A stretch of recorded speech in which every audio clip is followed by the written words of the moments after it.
दोस्तों, इस दिवाली सलमान खान ने टाइगर 3 से अपने फैंस को तोहफा दिया है और ये मूवी एक के बाद एक रिकॉर्ड बना रही है जिसकी धूम पूरी इंडिया में मची है। इसलिए आज चलिए टाइगर 3 को एक्सप्लेन करते हैं और उससे पहले आप वीडियो को भी लाइक करके चैनल को सब्सक्राइब कर लीजिए। आप चलिए वीडियो शुरू करते हैं। तो दोस्तों, मूवी की शुरुआत 1999 से होती है जहाँ जोया के बचपन को दिखाते हैं और जोया अपने पिता के साथ फाइटिंग की प्रैक्टिस कर रही होती है। यहाँ पता चलता है कि जोया के पिता का नाम नजर है और ये लंदन में ही रहते हैं। नजर एक ISI एजेंट है जो जोया को भी अपनी तरह ही बनाना चाहते हैं ताकि वो देश के काम आए। अब एक दिन जोया के पिता नजर अपनी कार से कहीं जाने वाले होते हैं, तभी उनकी कार ब्लास्ट हो जाती है और ये सब जोया की आंखों के सामने ही होता है, जिसे देखकर जोया शॉक थी। अब नजर के जाने के बाद जोया से मिलने आतिश रहमान आता है जो कहता है कि तुम्हारे पिता मेरे गुरु थे, इसलिए वो जोया को आगे के लिए ट्रेन करता है और उसका मेंटोर बन जाता है। इसी के बाद से जोया ISI में शामिल हुई थी। इसके बाद कहानी प्रेजेंट में आती है जहाँ रॉ की चीफ मैथिली मेनन टाइगर से बात कर रही होती है कि हमारा साथी गोपी 2 साल से तालिबान पर नजर रख रहा था, पर उसकी कई दिनों से कोई खबर नहीं आई है,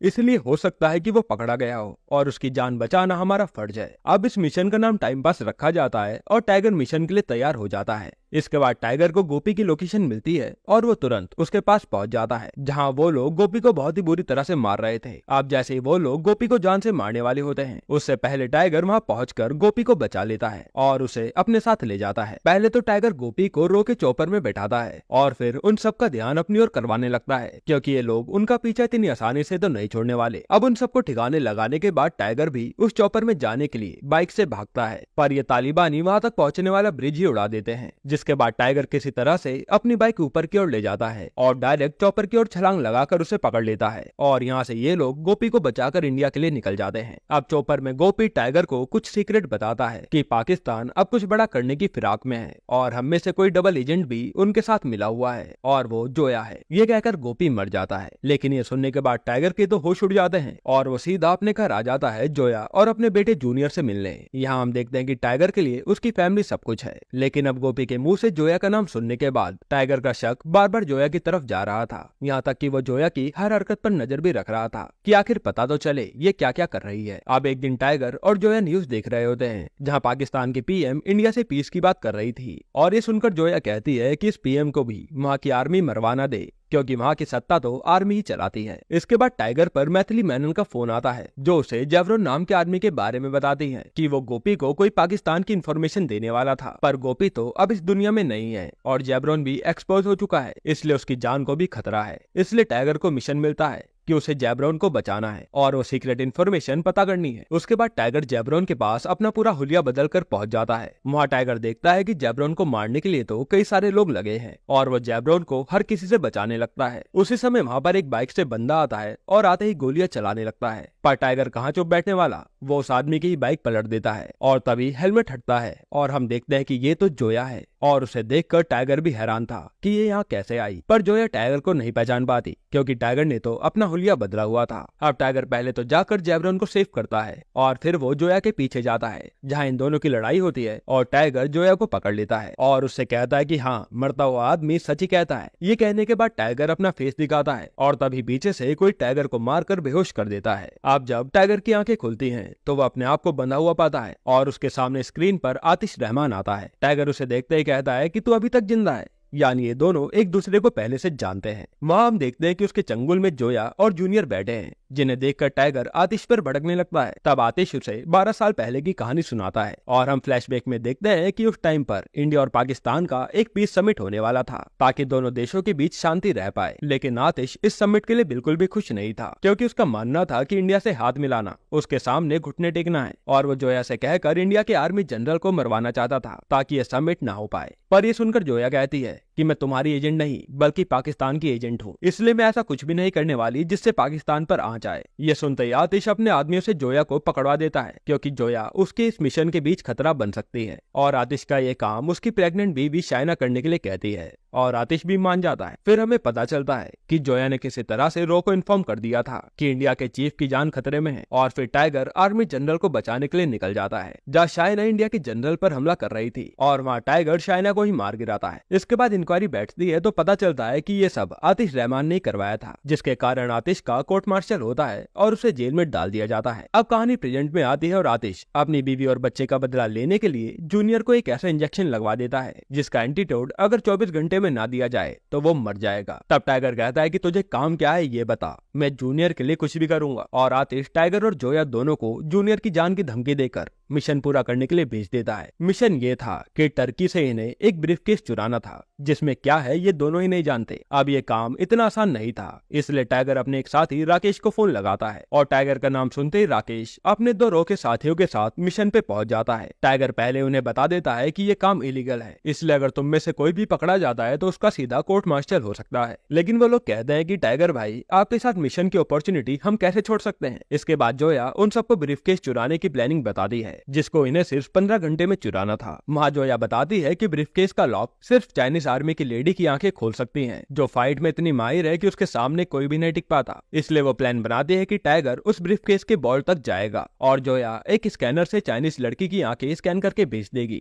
जिससे ब्रीफकेस उनके पास होगा। अब एक तरफ तो जोया किसी तरह से बचते बचते उस लड़की तक पहुंच जाती है जो वहाँ पर मसाज ले रही थी, और दूसरी तरफ टाइगर छत से बॉल्ट के अंदर चला जाता है। अब वहाँ पर किसी तरह से जोया उस लड़की की आंखें स्कैन करने लगती है, लेकिन इन दोनों के बीच भयंकर लड़ाई शुरू हो जाती है, जहां पहले तो वो लड़की जोया पर खूब भारी पड़ रही थी, पर अंत में जोया उसे मार गिराती है। और इधर टाइगर भी सिक्योरिटी को मारकर बोल्ट के पास आंख के स्कैनर का इंतजार ही कर रहा था। अब जैसे जोया स्कैनर भेजती है, टाइगर उसे अनलॉक करके ब्रीफकेस निकाल लेता है। फिर जैसे ही वहाँ पर सायरन बजकर आर्मी वाले आते हैं तो टाइगर वहाँ पर धमाका करके वहाँ से भाग निकलता है। इसके बाद टाइगर को लगता है कि ये मिशन तो पूरा हुआ, पर किसी ने तो वहाँ की पुलिस को पहले इन्फॉर्म कर दिया था और सारे पुलिस वाले अब टाइगर के पीछे लग जाते हैं। तब टाइगर एक जगह पर अपने साथी करण को ब्रीफकेस देकर उतार देता है कि इसे जोया तक ले जाओ, और वो जाकर उन पुलिस वालों को भटकाने लगता है, लेकिन फिर भी उसे चारों तरफ से पुलिस वाले घेर लेते हैं और टाइगर भी चुपचाप सरेंडर कर देता है। इधर जोया उस ब्रीफकेस को लेने के बाद सीधा आतिश के पास जाती है और पूछती है कि इसमें क्या था जो इतना बवाल हुआ। तो वहाँ पता चलता है कि चाइना ने पाकिस्तान को कुछ मिसाइल्स दी थी जिसका कोड इसी में है, और आतिश का प्लान था कि पाकिस्तान इस चीज के लिए हिंदुस्तान को गुनहगार मानेगा और फिर दोनों देशों के बीच मामला गर्म हो जाएगा। ये सुनकर जोया के होश उड़ जाते हैं कि उन्होंने ये क्या कर दिया। हालांकि जोया का जूनियर तो अब सेफ था,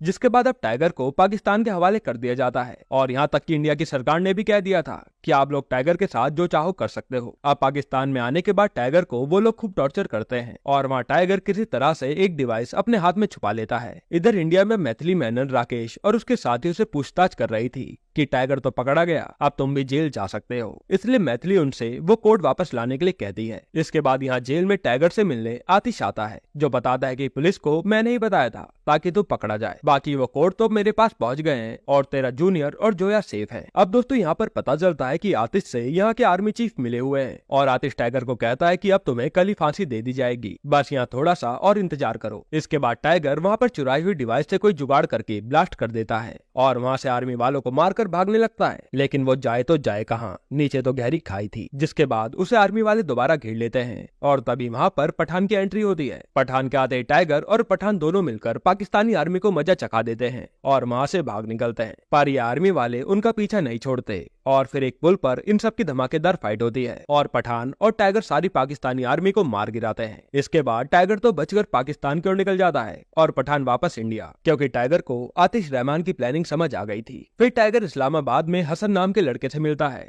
जिसके बारे में पता चलता है कि ये तो वही लड़का है जिसे टाइगर ने एक द टाइगर मूवी में बॉम्ब से बचाया था और टाइगर और जोया दोनों हसन की पढ़ाई का खर्चा उठा रहे थे। अब हसन जो बड़ा होकर हैकर बन चुका है, वो टाइगर की बात जोया से करवाता है और वह टाइगर देखता है कि जोया के साथ राकेश और उसके दोनों साथी तो है ही, बाकी 2 ISI के एजेंट भी हैं जो कि जोया का साथ ही दे रहे थे। वह टाइगर उन्हें बताता है कि आतिश रहमान बहुत बड़ी प्लानिंग कर रहा है, वो सरकार का पूरा तख्ता पलट ही करना चाहता है ताकि वो वहाँ का PM बन पाए। ये सुनने के बाद सब लोग समझ जाते हैं कि अगर आतिश पाकिस्तानी गद्दी पर बैठा तो वॉर होने से कोई नहीं रोक सकता। तब टाइगर कहता है कि कल 14 अगस्त है, यानी पाकिस्तान का आजादी का दिन, और उसी दिन पीएम को वहाँ का आर्मी चीफ मार देगा, जिसकी जगह फिर आतिश रहमान लेगा। इसलिए हमें किसी भी हाल में पीएम को बचाना है। अब इसके बाद ये लोग अपनी नई आईडी बनाते हैं और अगले दिन पीएम हाउस में बावर्ची बनकर चले जाते हैं। अब ये सब अपनी अपनी पोजीशन लेकर खड़े होते हैं। तब वहाँ पर टाइगर सीधा पीएम से जाकर मिलता है और उन्हें सब कुछ बताता है कि आपको मारकर आतिश रहमान गद्दी पर बैठना चाहता है। पहले तो पीएम को विश्वास नहीं होता, पर जैसे ही उन्हें गोली की आवाज आती है वो मान जाती हैं। असल में उसी समय वहाँ पर आर्मी चीफ भी आ चुका था